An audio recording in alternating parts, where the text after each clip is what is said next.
नाफेड मार्फत थेट बाजार समितीतून कांदा खरेदी करण्याचे निर्देश दिले, मात्र 3 दिवस उलटूनही आज 4था दिवस उगलेला आहे। 4थ्या दिवशी देखील नाफेड व त्यांच्या संस्था सहकारी संस्था बाजार समितीत कांदा खरेदी करत नसल्याचं चित्र स्पष्टपणे उघड दिसून येतं। आपल्यासोबत काही कांदा उत्पादक शेतकरी, काय सांगाल नाफेड बाजार समितीत कांदा खरेदी करणार होते? सरकारने जे सांगितले होते का नाफेड तुमचा शेतकऱ्यांचा माल खरेदी करणार आहे या अमक्या भावात, 3 दिवसापासून नाफेडचे कोणतेही अधिकारी कोणत्याही मार्केटमध्ये चमकलेला नाही।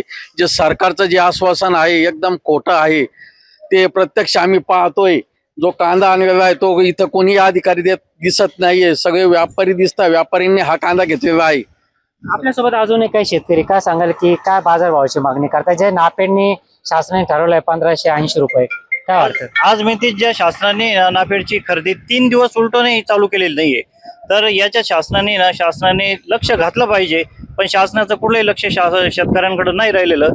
आज शेतकरी कांद्यात पूर्ण खापलेला आहे। काय बाजार भावाची मागणी करतात? कांद्याला 3 ते 3.5 रुपये मिनिमम आज भाव पाहिजे कांद्याला। हो, तसे खर्च वाढलेले, त्याचे खताचे वाढलेले, मजुरी वाढलेली आहे, औषधं वाढलेले, आणि त्यात निसर्गाचा लहरीपणा। एकूणच बघितलं तर जो शासनाने दर दिलेला आहे तो परवडणार नसून नाफेड अजूनही 4थ्या दिवशी देखील बाजार समितीत थेट उतरले नसून 2,500 ते 3,000 रुपये बाजारभाव द्या अशी मागणी आता कांदा उत्पादक शेतकरी करताना दिसत आहे। नरेंद्र वाटाव, जय महाराष्ट्र न्यूज, येवला, नाशिक।